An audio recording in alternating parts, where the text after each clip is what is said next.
오늘 말씀 보시겠습니다. 오늘 말씀은요, 이사야서 26장 12절에서 21절까지 말씀입니다. 한 절씩 교독해 읽겠습니다. 여호와여, 주께서 우리를 위하여 평강을 베푸시오니 주께서 우리의 모든 일도 우리를 위하여 이루심이니이다. 여호와 우리 하나님이시여, 주 외에 다른 주들이 우리를 관할하였사오나 우리는 주만 의지하고 주의 이름을 부르리이다.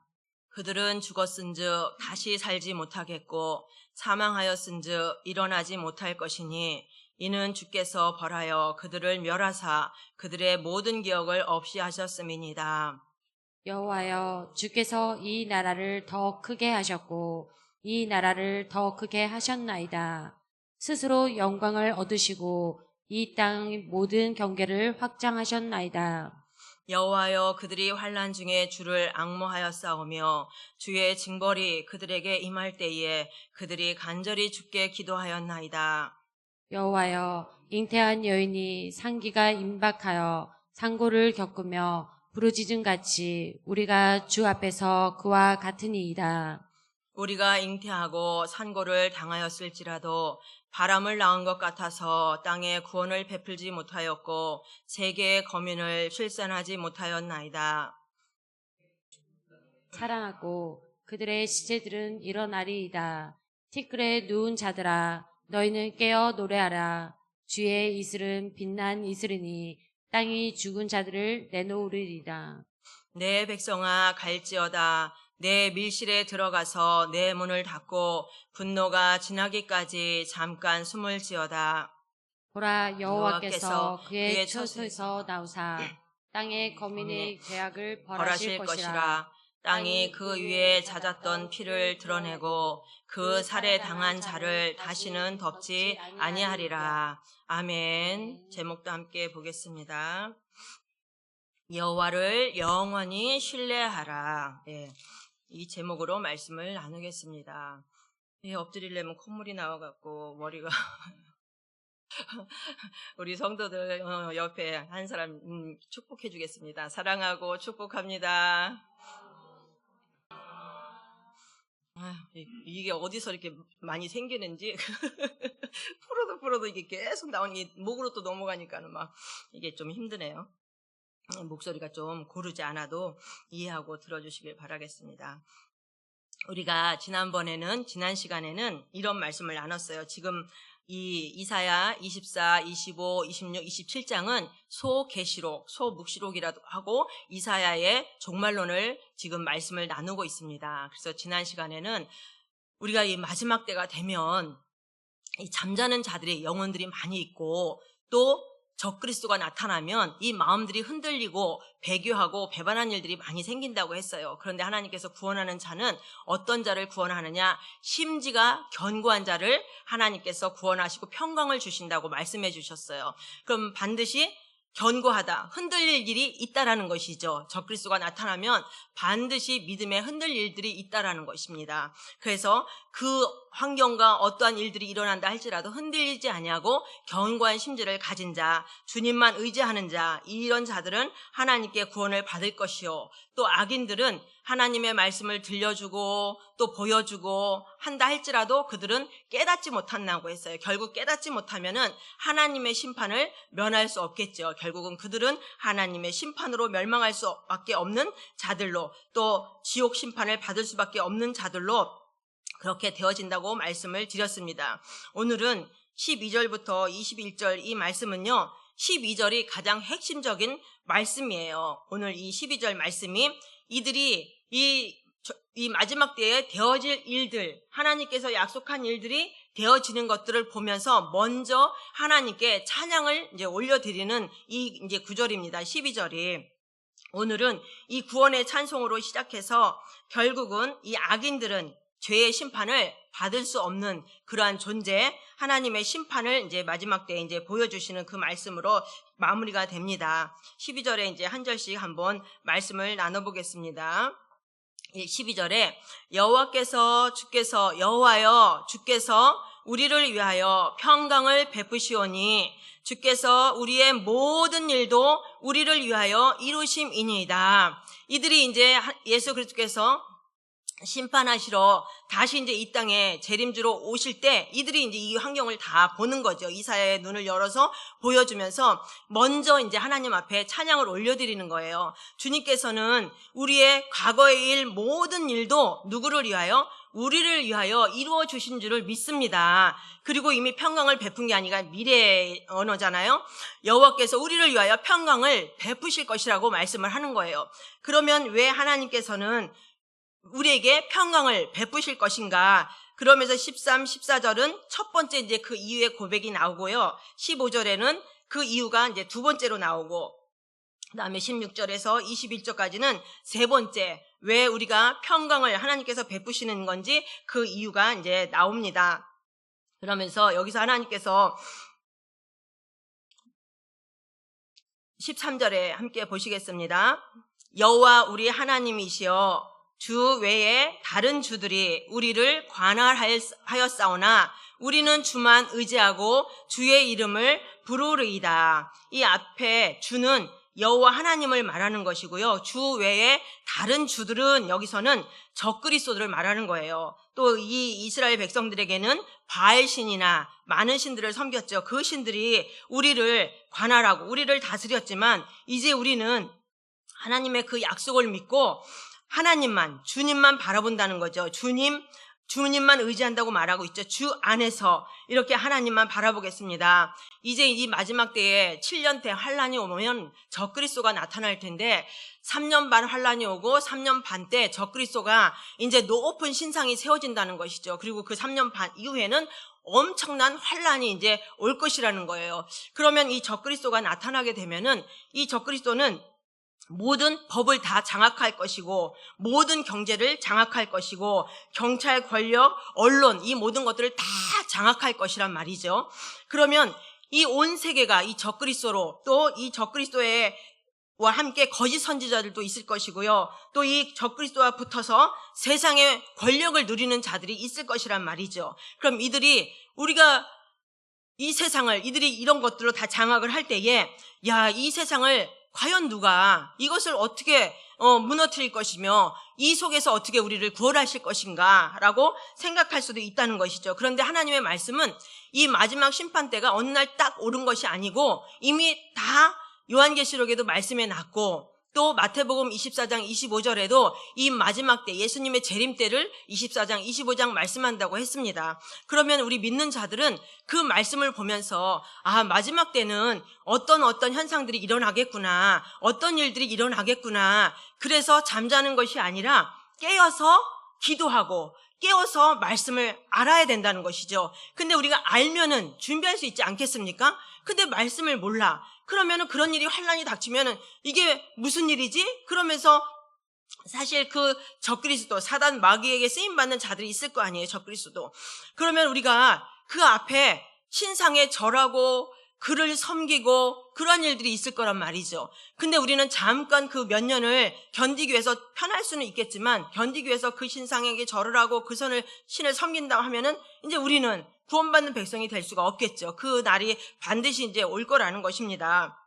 그래서 우리는 말씀을 더 알아야 되고 더 깨어서 봐야 된다는 것이죠. 그러면 하나님께서 또 14절의 말씀을 한번 보겠습니다. 이 12절에 이 이사야가 이렇게 이제 찬양하고 하나님을 이렇게 경배하고 할 때에 그 이유가 이제 첫째로는 오직 우리는 주님만 의지할 것이고 이 모든 되어진 일들 속에서는 하나님이 말씀하신 대로 이루어진 것을 우리가 알고 있습니다. 그래서 하나님 안에 우리는 주님만의 이름을 부르겠습니다. 그 우상에 그 신상에 절하는 것이 아니라 그들을 따르는 것이 아니라 이제는 주님만을 섬기겠습니다. 주님 안에 있겠습니다. 네, 맞아요. 마지막 때에 주님 안에 있지 않으면은 그들은 멸망받을 자들인 것이죠. 또 믿는다 할지라도 하나님을 배교하고 떠날 일들이 많이 생긴다고 했잖아요.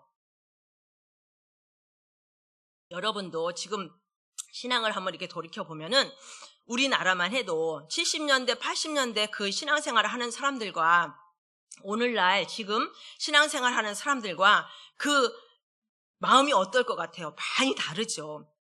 기도원마다 완전 꽉꽉 차고 기도하고 그랬던 우리 한국이었잖아요.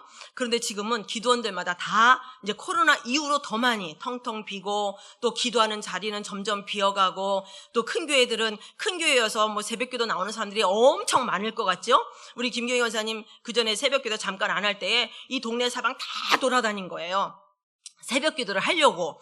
그랬는데 새벽기도 안 하는 교회가 엄청 많고, 금요철에는 뭐 저희 형님 가평만 해도요 교회가 엄청 많잖아요. 금요철에 하는 교회가 없다는 거예요. 그래서 우리 인천에서 교회를 떠나면서 가평으로 가셨을 때 이 갈급함이 견딜 수가 없더래요. 그래서 이제 기도원으로 다녀서 기도하고 이렇게 했는데도 불구하고 그게 채워지겠습니까? 또 새벽에는 또 소리내서 기도하면은 소리내서 기도한다고 또 막 뭐라 한대요. 그러니까 종얼종얼. 그러면 이제 졸다가 온다는 것이에요. 이 우리의 신앙이 그 70년대 80년대 신앙에 비해서 너무나 약화됐고, 우리가 봐도 그렇잖아요. 그리고 이 마지막 때가 오면은 이 신앙생활하는 사람이나 안 하는 사람이나 별반 차이가 없어지게 된다는 것이죠. 그리고 또 하나님께서는 이 마지막 때가 되면은 이 모든 현상들이, 지금도 보십시오. WCC 우리 목사님 가끔 얘기하시잖아요. 아니 그 큰 교회가 신학 공부를 잘못해서 그럽니까? 어떻게 WCC에 가입을 해서 어마어마하게 큰 한국교회 그 교회들이 그렇게 들어가 있지 않습니까? 모든 종교에는 구원이 있다고 말을 할 수가 있겠습니까? 어떻게 성경 말씀을 전하면서. 이런 현상들이 과연 이 마지막 때가 되면 사람들의 신앙을 미혹시키고 사람들의 신앙을 약화시키는 그런 작용을 하는 거죠. 그럼 그 안에 있는 교인들은 모든 종교에는 구원이 있다고 말을 해요. 그러면 그 교회 그 몇만 명 성도들은 그냥 한꺼번에 그 말씀을 듣는 자들은 과연 구원받은 마음에 걸림이 있는 사람들은 그래도 교회를 떠나서 나오더라고요. 나오는데 그 교회에 함께 있는 자들은 같이 함께 멸망하는 그 길로 가는 것이겠죠. 오늘 우리가 이제 이 말씀을 묵시록을 보면서 하나님께서 이 마지막 때에 이러한 현상들이 있을 것이라고 이제 이 말씀을 통하여서 이제 말씀을 보여주십니다. 또 보겠습니다. 14절에 그들은 죽었은즉 다시 살지 못하겠고 사망하였은즉 일어나지 못할 것이니 주께서 벌하여 그들을 멸하사 그들의 모든 기억을 없이 하셨음이니이다. 좀 전에 얘기했잖아요. 그들이 정권을 잡고 적그리스도가 나타나서 모든 법, 모든 경제, 이 마지막 이왕에 매매도 못한다고 하잖아요. 그래서 이제 뭐 666 그 표까지 이제 얘기하려면 복잡한데, 이 마지막 때가 되면은 그 잠깐 편할 것 같은데, 그래서 이제 거기에 이제 표를 받거나 이제 이렇게 되면은 더 이상 회개할 기회가 없다는 것이죠. 그래서 여기서 말씀하시기를 그런 세상이잖아요. 지금 막 3년 반 동안 적그리스도가 나타나면 7년 환란이 온다고 하잖아요. 그 환란 속에 과연 이 세상이 끝날 것인가? 하나님이 진짜 나타나셔서 이 자들을 다 멸하실 것인가? 이 어마어마한 이 세상을 과연 하나님이 이끌어 가실 수 있는 것인가? 그럴 수 있다라는 거죠. 그런데 이들은 이미 말씀 속에서 그걸 확답을 얻고 12절에 이제 그렇게 찬양을 한 것인데, 한순간이라는 거죠. 그들은 뭐예요? 적그리스도, 또 그들을 따르는 악한 선지자들, 또 그들의 권력에 붙어서 모든 통치를 했던 자들을 그들을 말하는 것이에요. 그들은 한순간에 죽는다는 것이에요. 다시 살지 못하겠고 사망하였은즉 일어나지 못할 것이니 그들을 이는 주께서 벌하여 그들을 멸하사 그들의 모든 기억을 없이 하셨음이니라. 결국은 여기서 멸하다 이는 주께서 벌하여, 이 벌하여라는 뜻은 꼭 무슨 벌을 한다는 것이 아니라 이미 주님께서 방문하신다는 뜻이에요. 이제 주님께서 재림하시고 방문하시면은 이제 한순간이라는 거죠. 이 적그리스도 사단 마귀하고 하나님은 싸울 수 없는 존재잖아요. 왜요? 하나님이 말씀으로 온 세상을 창조했는데 말씀으로 그냥 말하면은 그 악한 존재들은 한순간에 멸해진다는 것이에요. 여기서 이제 그 뜻을 말하는 것입니다. 또 그들을 여기서 모든 기억을 없이 하셨다는 것은 그들을 영원한 지옥으로, 그들의 이름조차도 기억할 수 없을 정도로 그렇게 하나님께서 영원한 지옥으로 멸하심을 말씀하십니다. 또 15절에 보겠습니다. 여호와께서 여호와여 주께서 이 나라를 더 크게 하셨고 이 나라를 더 크게 하셨나이다. 스스로 영광을 얻으시고 이 땅의 모든 경계를 확장하셨나이다. 여기서 이 나라라고 하는 것은 이방 백성들을 말하는 것이에요. 하나님이 구원할 때는 이스라엘 백성, 유다 백성들만을 구원할 거라고 지금도 유대인들은 그렇게 믿고 있죠. 그런데 이 나라는 하나님께서 열방이 주께로 돌아온다고 하나님께서 말씀하셨잖아요. 열방이 주께로 돌아옴을 말하는 거예요. 그래서 이 열방이 많은 사람들이 주님 앞에 모여 있는데 유대인들은 몇 없고 그냥 이방 사람들, 흑인들, 백인들 할 거 없이 이방 사람들이 쫙 모여서 찬양하는 그 모습을 이사야의 눈을 들어서 환상을 보여주는 것이죠. 근데 하나님이 약속해 주셨잖아요. 열방이 하나님은 반드시 주께로 돌아온다고. 주님께서 행하시는 그 일들을 보고서 하나님께서는 열방을 주께로 돌아오게 하시며 여기서 이 땅의 모든 경계를 확장하셨나이다 이렇게 말하고 있죠. 유대인만의 하나님이 아니라 하나님께서는 그 경계를 확장하고 또 그 모든 이 나라, 모든 이방 나라 사람들을 하나님께서 여기서 더하신다는 것은 이방 나라의 숫자들을 넓히신다는 거예요. 그래서 마지막 때가 되면은 유대 민족만이 아니라 온 세계 모든 민족들이 주께로 열방이 모여서 주님을 찬양한다는 것이죠. 그래서 그 모든 경계를 하나님께서는 확장하셨다는 것을 이미 말씀에 약속해 주셨다는 것입니다. 보십시다. 또 16절에 한번 볼게요. 여호와여 그들이 환난 중에 주를 앙모하여 싸우며 주의 징벌이 그들에게 임할 때에 그들이 간절히 주께 기도하였나이다. 아멘. 또 우리가 26장에 보면은 뜨뜻미지간 신앙생활 하다가 주님께서 그러죠. 뜨겁지도 차지도 않으면 어떻게 한다고요? 토해낸다고 그랬어요. 근데 이제 마지막 때가 되면 신앙이 아까 말했죠. 믿는 자나 믿지 않는 자나 비스무리하게 별 구분이 없어진다는 것이에요. 그런데 이들이 어느 때 이 환난과 어려움과 적그리스도의 이 고통이 오니까는 간절히 하나님께 기도하였다고 말하고 있죠.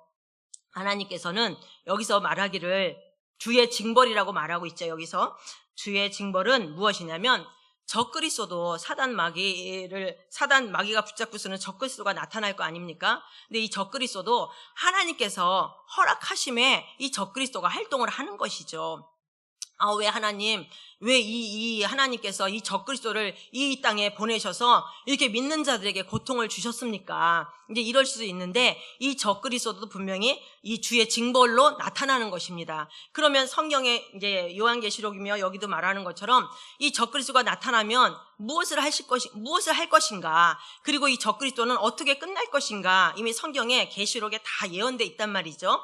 그러면 하나님께서 적그리스도를 마지막 때에 허락한 이유가 있지 않겠습니까? 이 적그리스도를 마지막에 허락한 이유는 또 마태복음 13장에 보면은 그 말이 있잖아요.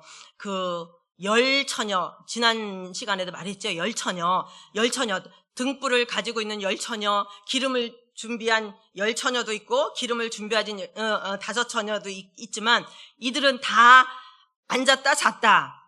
다 잤다라는 것이죠. 그리고 이 마지막 때는 이 교회 안에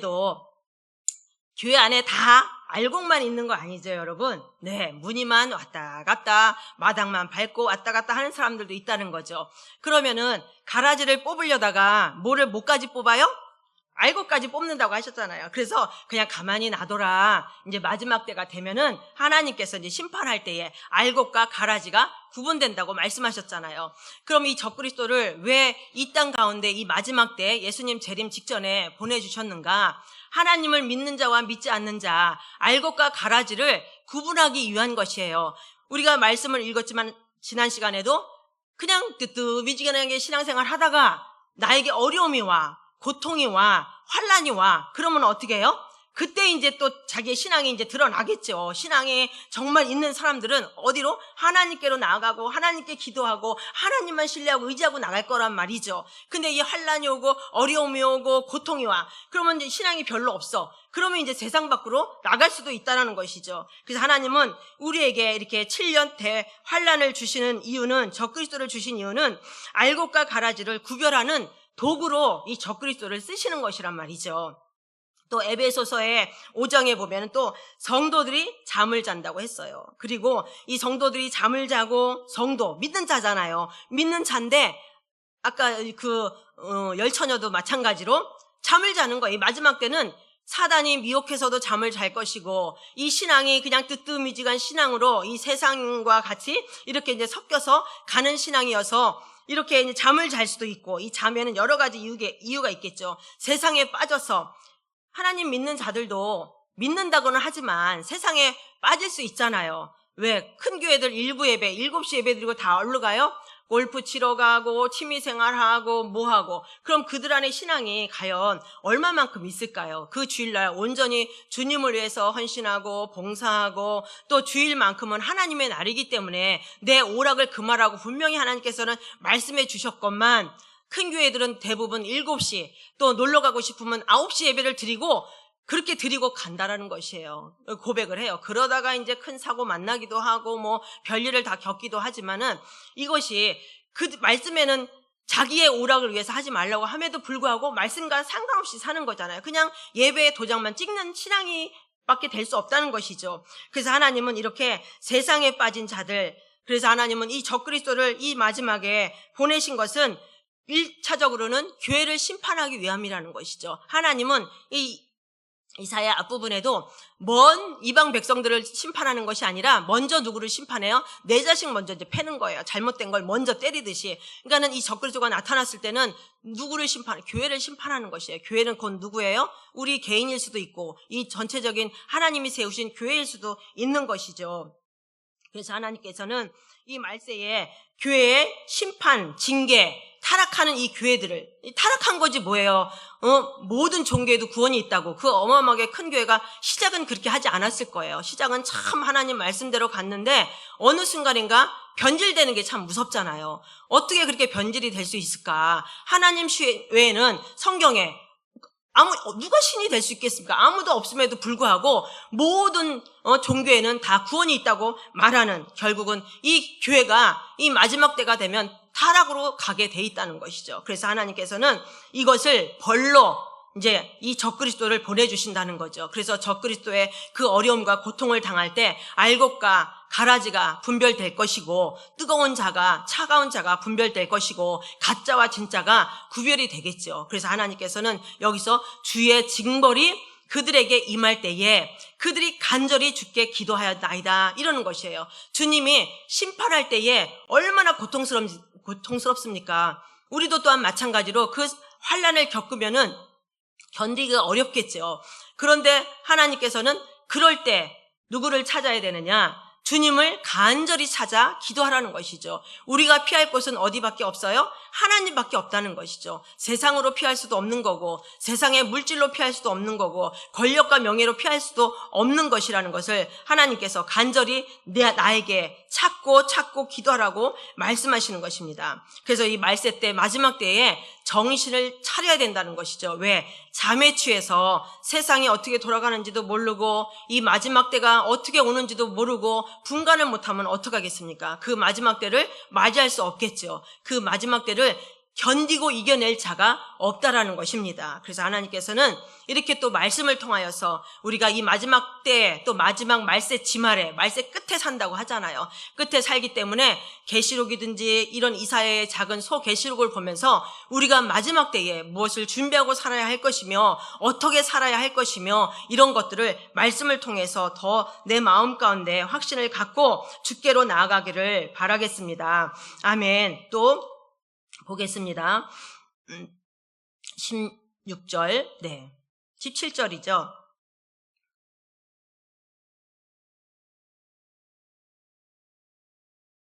17절에 보겠습니다. 여호와여, 잉태한 여인이 산기가 임박하여 상고를 겪으며 부르짖음같이 우리가 주 앞에서 그와 같으니라. 18절에 같이 보겠습니다.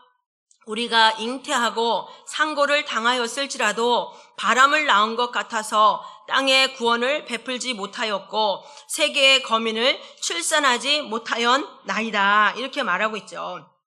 우리가 이 3년 반 이 대환란 때, 여기 이제 마태복음에는 어디로 도망가라고 하냐면 산으로 도망가라고 그렇게 말을 해요. 근데 이제 20절에 보면 밀실로 이제 도망가라고 이제 그 말이 나와 있는데, 이제 앞절에 항상 이 구약의 이 말씀들은 가장 고통스러운 것을, 이제 산모가 이제 아기를 낳을 때의 고통을, 가장 고통스러운 것을 표현을 참 많이 해요. 예, 뭐 아기를 낳아보지 않은 남자들은 모르겠지만 이 이제 상고를 다 겪어본 사람들은 알 거예요. 막 하늘이 빙빙 돌고 막 어지럽고, 어지러운 정도입니까? 아주 그냥 태어나서 그렇게 아픈 건 처음이겠죠. 예, 여기서 이제 그렇게 표현하는 거예요.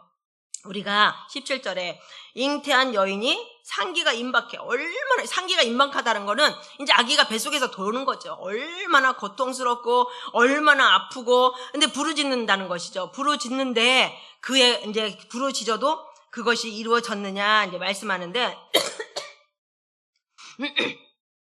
여기서 너희들이 아무리 간절하게 기도하면 기도의 응답이 있을 것 같잖아요. 근데 여기 이 대목에는 절대로 기도의 응답이 없다라는 것이에요. 고통 중에 기도해도 이 후반기 대환란 때는, 그때는 이제 전도할 때도 아니고 기도할 때도 아니라는 것이죠. 왜요? 적그리스도가 이제 후반기 대환란 3년 반이 이제 남아 있을 때는 이제 어려움과 고통이 많잖아요. 아까도 말한 것처럼 너희들이 이 환란이 올 때는 마태복음에는 산으로 도망가라고 그러고, 여기에는 이제 밀실에 이제 숨어 있으라고 이제 하기도 하는데, 17절에 이제 그렇게 말하는 거죠. 너희들이 부르짖어도 절대로 기도 응답이 없을 거야. 아니, 하나님이 기도 응답해 주시는 분이 아니신가? 이렇게 생각할 수도 있는데, 이것은 무슨 뜻을 말하냐면은 결국은 여기서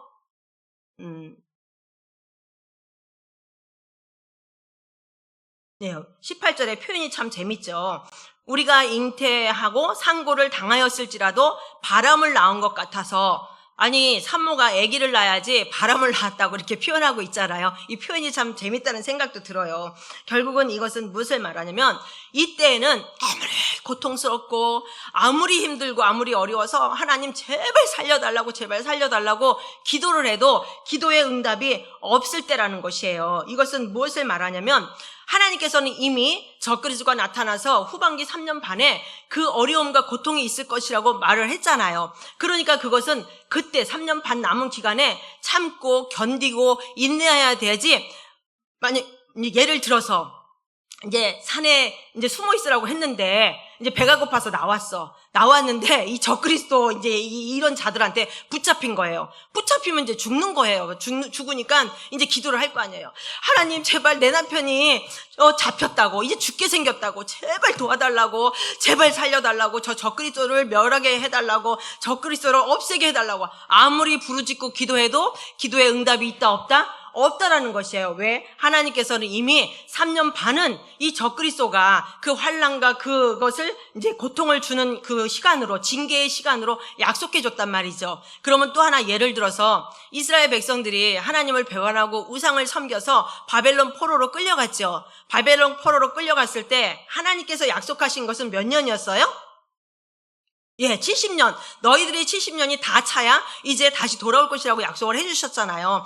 그런데 이들이 너무 고통스러운 거야. 포로로 갔으니까 얼마나 괴롭겠습니까? 매 맞기도 하고, 뭐 자기 재산이 있습니까? 애를 낳으면 애를 뺏어서 노예로 팔아버리고, 이런 지경이니까 너무 고통 가운데 있잖아요. 이제 70년인데 한 35년 됐어. 하나님 제발 살려주세요. 우리를 이 고통에서 벗어나게 해주세요. 하나님 내 자식이 너무 고통받고 있습니다. 이렇게 기도를 아무리 간절히 울며불며 기도한들 그 기도의 응답이 있을까요? 없을까요? 없어요. 왜? 하나님께서는 이들을 70년이라는 그것을 이미 하나님께서 계획해 놓으셨기 때문에 70년 이 동안에 너희들의 그 가시와 엉겅퀴와 그런 것들이 다 빠진 다음에 내가 돌이키고 회복하실 것이야. 이미 약속해 놨기 때문에 아무리 30년이든 35년이든 그 중간에 살려달라고 아무리 하나님한테 애걸복걸 기도를 한들 그 기도의 응답이 없다라는 것이에요. 결국 그 기도의 응답은 하나님의 시간에, 하나님의 때에 그 기도의 응답이 있을 것이라는 것이죠. 그러니까 우리가 이 마지막 때에 이제 3년 반이 남았어. 어려움과 고통을 당해. 근데 하나님 부르짖고 내 남편 살려주세요, 내 자식 살려주세요 한들 된다 안 된다? 안 된다. 기도의 응답은 없다. 그러니까 하나님이 잘 숨어 있으라고 했을 때 잘 꽁꽁 숨어 있고 하나님이 그 심판할 때에 그냥 그 고통과 어려움이 있지만 하나님께서 밑에 또 말씀하실 텐데 잘 숨어 있고 견디라는 거죠. 그 기간을 견뎌야만 하는 기간이라는 것이에요. 그래서 이렇게 그 아무리 산모가 고통 가운데 이렇게 애를 낳는다 할지라도 결국은 바람을 낳았다. 이게 해석이 안 되면 이게 뭔 소리인지 잘 모르겠잖아요. 결국은 바람을 낳았다는 것은 너희들이 애써 기도해도 그 기도의 응답은 결코 없다라는 것이죠. 하나님의 시간 속에서만이 하나님이 다스리고 하나님께서 운행하신다는 것을 말씀해 주시는 것입니다. 19절 보겠습니다. 그의 주의 죽은 자들은 살아나고 그들의 시체들은 일어나리이다. 티끌에 누운 자들아 너희는 깨어 노래하라. 주의 이슬은 빛난 이슬이니 땅이 죽은 자들을 내놓으리라. 이것은 무엇을 말씀하시냐면은 이제 부활하는 사건을 말씀해 주시는 것이에요. 이 죽은 자들이 하나님의 말씀으로 주님 재림하시면 이 죽은 자들은 다 살아난다는 거죠. 그들의 시체들은 일어날 것이고 여기서 티끌에 누운 자들, 이 티끌에 누운 자들은 무덤에 누운 자들을 말하는 것이에요. 이 무덤에 누운 자들도 무덤이 열리면서 거기 안에 있는 많은 자들이 하나님이 부르시는 대로 다 깨어서 일어날 것이라고 이제 마지막 부활함을 여기서 말씀해 주시는 거예요. 그래서 그들이 깨어 노래한다라고 표현하고 있죠. 그리고 또 주의 이슬은 빛난 이슬이니 여기서 주의 이슬은 빛난 이슬이라고 말한 것은 이 이슬이라는 것은 하나님의 죽은 자를 살리시는 하나님의 생명의 능력을 말씀하시는 것이에요.